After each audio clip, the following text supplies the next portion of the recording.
I just got back from a run I did with a salmon driver to West Virginia and back. It'll be 12 hours. We had a tornado warning today. That was interesting. It's warmer in West Virginia than it is down here in Charlotte. If that's not weird, I don't know what is. It's amazing. It got pretty heavy rain on Part 77, but once we got up there, Tamarack, it was like an exit Tamarack. I was reading, I spoke about previously how I go on boards you wouldn't think I go on. I go on websites and forums you wouldn't think I go on. And I do that simply because I want to know differing opinions. It's crazy that when I was a conservative and I looked at InfoWars, like all I wanted to look at was InfoWars. It was like a cult. It was like my briefing. And now I'm a liberal, or now I'm a progressive, not a liberal, progressive, socialist. I know how I feel. I know where I stand. And I can go on InfoWars, and I can go on military.com, and I can go on policeone.com, and I can laugh, and I don't get mad or nothing. I'm just like, wow, this is ignorant. You know, I realize that their rhetoric doesn't come from a repudiation of climate change, a repudiation. It's a hate. It's like David Packman put it. It's a certain. They want ignorance. They want to be ignorant. They want to hate. They want to hold this nationalistic ideal that America's better than everybody else and fuck everybody else. And that stuff is not real. It's just anyway.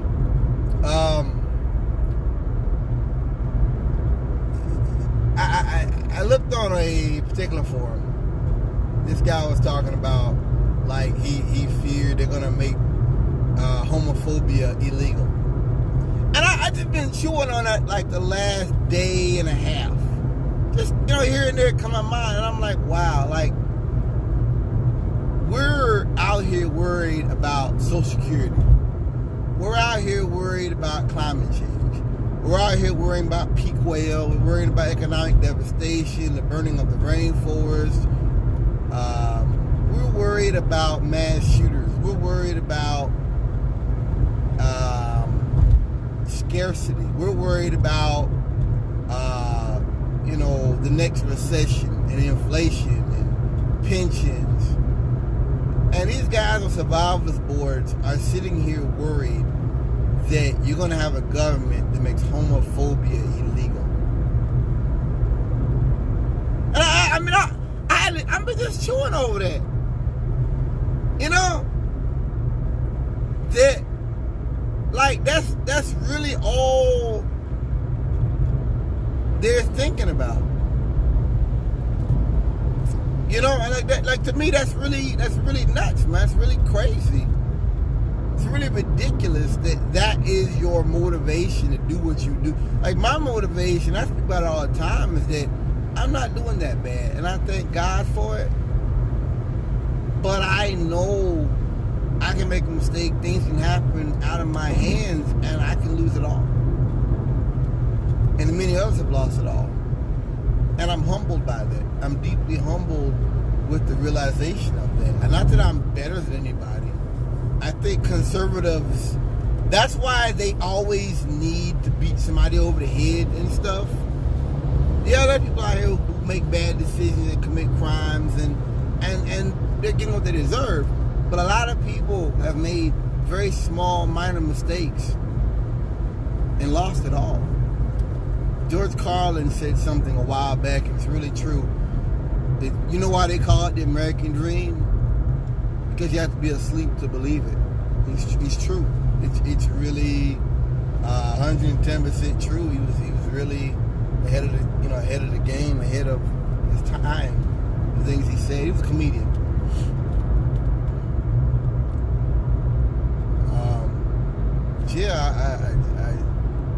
I've got to say it's a very disastrous time. It's a really fucked up time. Really, I never knew this country was this ugly they're fighting for the right to be that way. I never knew this country was as ugly. I have to say that. And growing up and all that, I never knew I'd see stuff like this. And I'm just reminded by the fact that, you know, they when Rush Limbaugh came out a couple years ago, somebody asked him about why don't we have, you know, some kind of a new, young, you know, conservative thing. And he said, listen, we're not physical conservatives. No one's been that way for a very long time. I mean, so why did you hate Obama? I mean, I remember them coming out against him on the tan suit. I remember it. Other folks might forget the hate and the things that were said. The guy that came out and said, Mr. President, you lied. I remember it. I'm not going to forget the disrespect. I'm not. At all. You can, but I won't. Trump gets a pass. That's why it makes a big deal. He gets a pass in everything he does. Gets a pass all the time. Oh, yeah. Anyway, I really, I never knew this country could be as ugly as it is. I never knew it. Never. Moving on. Yeah, I mean, I think that those kind of opinions, they really hurt themselves by that. That, you know what I mean, the homophobic stuff, like it's like the lady pulling guns on people and confronting them and stuff at these gay rallies and liberal rallies, excuse me. It really, it makes them look crazy, illegitimate, unreasonable. It really does. In my mind, at least, it makes them look crazy. You know, that you have to do this, that you have to engage in these kind of actions to get things done or to get publicity. That's what it looks like to me. I mean, it's illegitimate.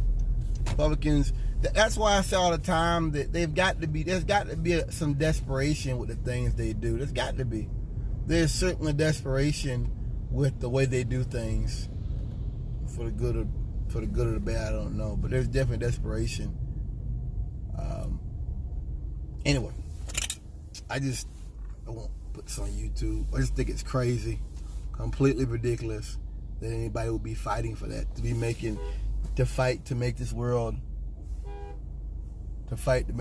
a more hateful place, and to fight to make this world a nastier place. It's hard for me to understand why anybody would do that, you know?